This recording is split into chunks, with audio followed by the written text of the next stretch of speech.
Rich just started recording. So we start going through the actual REPC because that's the easiest way for me to do that. And the reason I bring this up, Emily, is because the negotiations, it's important that the buyer is prepared and knows what that's going to look like if we're in multiple offers. And if they know the information up front, it's way easier for them to work with it. It's way easier for them to make the decision and say, yep, do that. They'll actually even come and tell you to be doing things that not are risky, but they're aggressive to get the contract accepted. So I want to run, that's why I'm going to just hit this real estate purchase contract. And this is how I go through it. You know, sometimes people think, you can also find the recording of several of these probably on the last negotiate offers. Maybe there's a few that we have online, but on your real estate purchase contract, let's just say that we're going to role play. Yeah. Are you busy? No, You're good. Ian's in. All right. So Ian, let's say we find that perfect 3-bed, 2-bath house. It's got a garage and it's on a 1/4 acre and you want to make an offer. Let's pretend we're making an offer on that house. And it's always easier for you to understand and think about it when you can visualize the actual house. So I have my REPC printed out here and we just start at the top. So let's say we decide we're going to make an offer on this house. I'm looking at it up here too, so I got to do double duty. Do you guys know what earnest money is? So they may say no. You pretend you're a buyer. Okay. What's that? So earnest money is your deposit. It's your ante into the contract. Okay. It's going to be how we're going to tell our seller that you want to make an offer. Now, what we're going to do is there's a standard offer that we could make, but then let's say there's 3 or 4 offers on this house. Do you guys want to know how to win? Do you guys want me to go over those things with you as well while we talk about this? And they say yes. Perfect. So let's say, so your earnest money is going to be a deposit. That's typically 1% of the contract price. And it's going to be it'll be due 4 days after we go under contract. Now, this is real money. It's not just a check that gets sat on my desk. It's actually going to be deposited. But let me ask you this. Let's say the purchase price is $400,000, and so you have 1% of the purchase price. Yours is $4,000. But let's say one offer is $4,000 or $4,000 in earnest money, and the other offer is $10,000 in earnest money. Which one looks stronger? And I make them tell me the 10,000, right? But our offer price is both 400,000. So that's one thing that we can do to make you look stronger without it actually costing any money. Now, your earnest money is actually going to go towards your down payment. And this money is going to be protected through the contract, depending on how we write this contract. Okay. So it's important to realize that you're really not out anything, whether you put down $1,000 or whether you put down $100,000. Now, if you don't have to, and we're not competing, just plan on 1%. But you know what? You need to probably have at least $1,000 or we can't write an offer. Okay. And that's depending on who I'm sitting with. That's what I might say if they're a first-time home buyer. Okay. And now that money, it's going to go, you'll write a check out to KW Westfield or we'll do a transfer over to KW Westfield. The money's going to sit in our brokerage account and it's going to be my job to protect it. Okay. And then we go to the next section. I actually feel like I need to print this off because that's the best way that I do this. I can't underline it for you guys and because I read it upside down. I need to flip my screen. The next section just talks about the property address. And then down here, section 1.2, this section there, this is what's going to get included in the property. Okay. All the things you'd expect to be included. If anything's attached, things like blinds are going to stay. The light fixtures are going to stay. The other things that are kind of hit and miss is washers, dryers, and refrigerators. Okay. Most of the time, we're not going to get those included in the contract, but it just depends. Now, I want you guys to know we can always ask for them, but if we're competing, I want you guys to remember that we've both offered 400,000 and these people asked for the fridge and we didn't. Which one's stronger? Now, I also can prepare you guys that if we walk into a vacant house and there is a fridge in there, it's likely it's going to stay and it's not going to be a problem. But let's say we walk into a house and it has bunk beds and there's people living there and it's a beautiful stainless steel double door French door fridge. It's probably not staying. So just kind of want to give you guys a heads up about that. Now, the next section just talks about if there's any water that's included, like if there's water shares. That doesn't usually happen. Now, section 2, right here at the bottom, and I'm just drawing all over this contract with them. This is really a place that we can be strategic while we're negotiating. So let's say both offers offer $400,000 and one person has $3,000 down as their down payment, or they're doing a 0% down loan program. And somebody else has $100,000 down. Which one's going to look stronger even though the purchase price is the same? Of course, the money down. Now, the thing is that it's not typically $100,000, but let's just talk about this. We want to put down as much as possible and be completely honest. I never want to lie about this, but I want you guys to notice something down here at the bottom. So we have our earnest money, our loan amount, and our cash in at close. But this says that any of these items may be adjusted as deemed necessary by the buyer or the lender.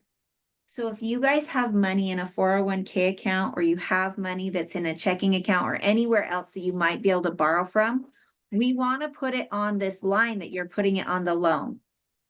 Now, if you and the lender decide not to put it down in the future, that's fine, but we want to make you as strong as possible up front. So if you do have some money that you can use, put it there. And then if you don't, you guys can decide what you're doing later, but we want to put your best foot forward. Now, you guys as agents, you might not know what their down payment is going to be. You need to have that type of conversation with them. It's going to be important of how strong can we make you look, even if you're not going to use it. Okay, so I always try to work through that, and it will make a difference. Oh, sometimes people like to put TBA, like TBD, to be determined on what it is. I want you to know that that doesn't look very strong. I might do it if I know you're putting 0 down, because that looks stronger than 0. But other than that, I don't like to use that. If I think I just don't know if it's going to be 20,000 or 50,000. Don't put TBD, because it doesn't look very strong. The only time I would do that is if I know they're putting 0 for me. And we talk about like, how strong is that going to look in my negotiations? Next section just talks about whether you guys have a house to sell or not. Now, that looks different, Emily, if how I would negotiate it if they did have a house to sell or if they didn't. So we might have to get tricky on how that, what you would need to do a buy sell. You guys are going to want to come to the buyers class anyways. I believe it's on the 21st, because we're going to talk about that with buyers too, but we're going to just skip through there, because most of the time when I'm talking about this with them, I'm like, you guys don't have a house to sell, so that's fantastic. And if I present it to the seller or to the listing agent, I want them to know they don't have a house to sell. That's one step further, because in all of this, and this is something I would tell my buyer, is in all of this, this is a lot like a video game. Okay, this is a lot like Mario Brothers. When we're writing an offer, we want to try to collect as many points as we possibly can along the way. We might not catch all of them, right? We might only have 0% down, but then we need to do the things we can along the way to get as many points as possible. So if I don't have a house to sell, that's a point. That's good. If I do have a house to sell, it's a negative point. I just lost it. So I have to make it up somewhere else. Does that kind of make sense, that we're going to have to gather as many good things as we can, but we don't know what they're going to look like until we actually have that client in that specific house. The next section is another area in negotiating. Okay, this is going to be possession. What I found is sometimes time is worth more than money. So let's say that seller has 2 offers. They're both at 400,000. Okay. But they actually need the money from the sale of their house to go buy a house. And one offer wants to possess, they want to move in immediately. But the other offer is willing to let them stay for 14 days for free. all of a sudden that's looking like I want to work with them. Okay. So there's when the market was really fierce, it was very, very common that we would win in multiple offers because I had this conversation up front in the buyer consult and said, do you guys want to know how to win? This is how we're going to win. And I would get my clients prepped to let the seller stay for 59 days for free. They have to occupy the property by day 60. But that was huge. And it was what they needed because they needed all of the money and then they were going to go try and buy a house. So it just depends. Now, I'm not going to ask. So I tell the buyer, I'm not going to just give them 59 days for free. Each situation is going to be different and the negotiations will matter on what the seller needs. So that's my job. I have to call the seller and go, how can I make it a win for that seller? Does that make sense? Okay, so possession is going to be a huge thing. You can also do a paid lease back for up to 59 days. So there could be some varying pieces to that. But it's often as a seller or as a listing agent, I will accept somebody's lower offer that is willing to give us a lease back when somebody else won't. They won't take the 10,000. It's not worth it to them if they really need a couple of pieces. That's one of them. We're going to go super fast through that. That's probably one of your biggest negotiating tactics you can work with. The next one is in this section, when I talk to them about the next three things, this is how your money goes non-refundable. And I actually take this and I flip over to the very last page of the REPC down here.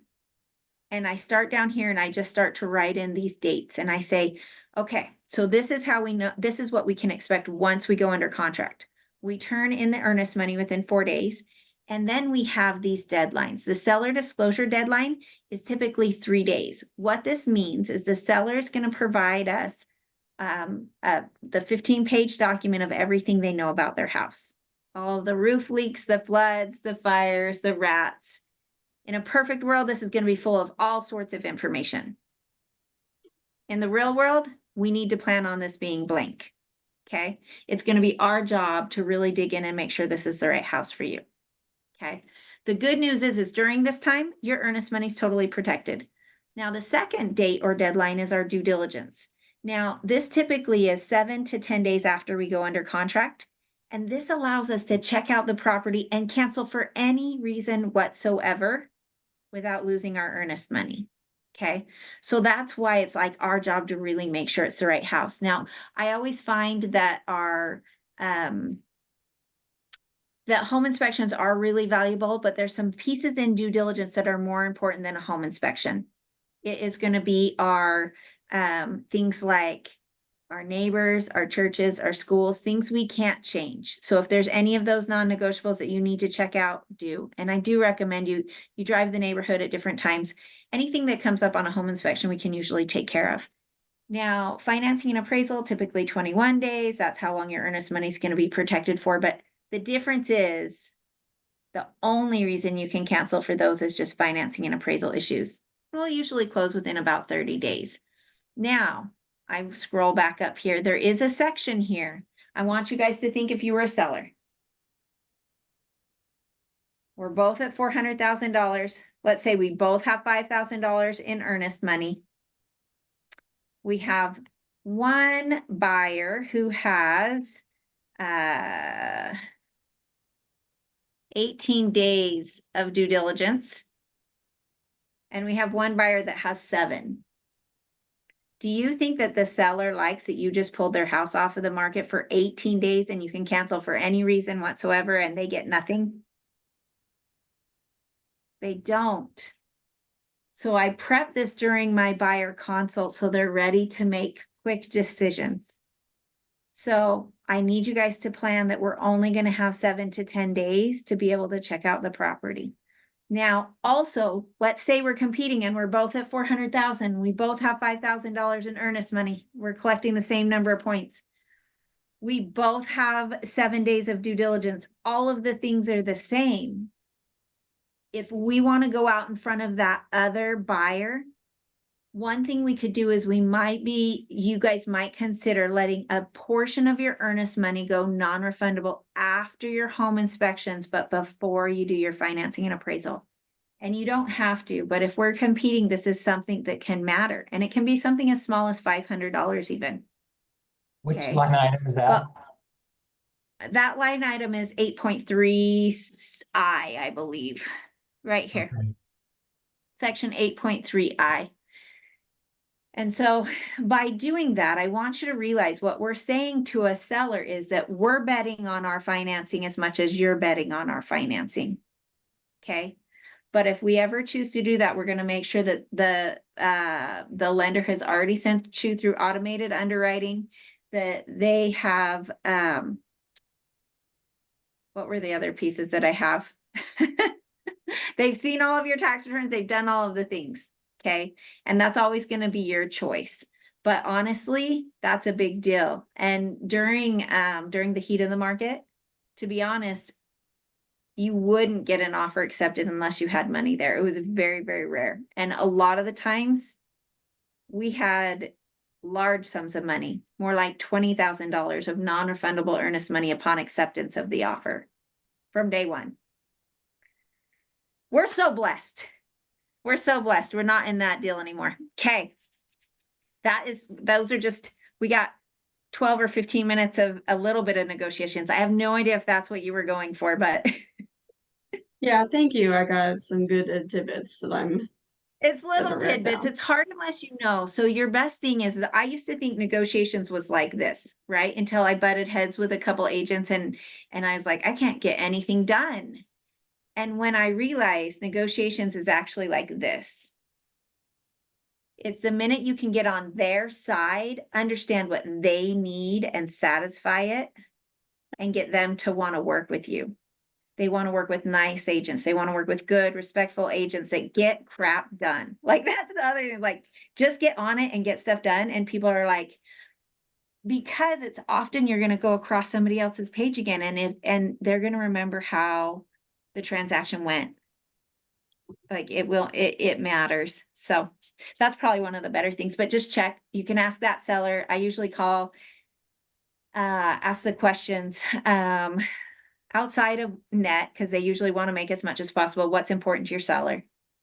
Okay. And they may not tell you, but you just, what's happening for your seller? How can we help? Okay. Stay quiet, Are and there they'll usually tell you. have there been cases where like a seller or a buyer's agent has gotten their client the deal because they were nicer or had to were more on top of things than like the other agents? Absolutely. I have someone I'm trying to bring over to our brokerage that should be starting this month. He was the only one. They all called and asked me what I wanted or what my seller needed. He was the only one that actually put it in the contract. Okay. He was kind and respectful, and it was a lower offer. Huh. So I said, you know what's really important to my seller is that we're trying to get under contract on another property. So there's two things that are going to be super important to me. We need really, really tight deadlines and timelines. And I'm going to need earnest money to go non-refundable after the home inspections, at least a portion of it. And we really need an option to lease back in case we don't go under contract on this house. So he gave us an option to lease back for 59 days. They did $1,000 of non-refundable earnest money after the home inspection, and we closed in 21 days. They took an offer that was $10,000 less because of it. Because it satisfied them. They could have tried to get this one over here, but it wouldn't matter if they had to try and move out of their house and do all of these things. And if the buyer was going to cancel anyways after the home inspection, like it just helps everybody get firm on it and we get clear. And it made me want to work with him so bad that I was like, you should get over at KW. Like, I just want to work with him again. He's a nice agent. So. Okay. And in the section 2.2, where it was talking about if the buyer needed to sell a home previous, is it possible to be the one that's helping that client also sell their home, but also buy it? Most By of the time then. that's the case, but not always. Like right now on my team, Becky is helping a buyer buy and Homie is actually listing the property. We didn't know Homie was listing the property and that just is what it is. And Peter Merkel is the listing agent and he accepted our, like, that it's who we work with, that it's like, oh, we help each other through the processes of it. So you don't always catch both sides. You hope to, but So, see, are there any other tips to make sure you work well with other agents, like whether I'm an they're the emoji seller's fan, agent, like on the personally. other side, or they're competing agents for the same property? Same thing, just really being nice, being honest, being responsive. If you don't know an answer, don't say you do. Go take the time to find out. Okay. And can I add, if you're in a disagreement with an agent, wait until you calm down to hit respond. Yes. That goes with your spouse too. I don't have one. It's called lazy and then. I can't. And the thing is like, I have to admit, it's a challenge. I'm making a different choice on our Mapleton properties. I've loved it because we don't let anyone show it without us there. So I just think it's a totally different experience if I can have all lights on, all ready to go. And we're bonding with those, and it's a 55 plus. So it's so nice that they're coming in and we're getting to know them and understand their situation. It takes effort to do that, but Yeah. I think it's worth it. 100% agree. I didn't get it. So I was like, wow, okay. Anyway, thanks for the advice today. Absolutely. I'm Thank gonna you. hop off. I've got Ian here as well. Are you guys good? Yep. Perfect. I'll see you guys soon. Good work.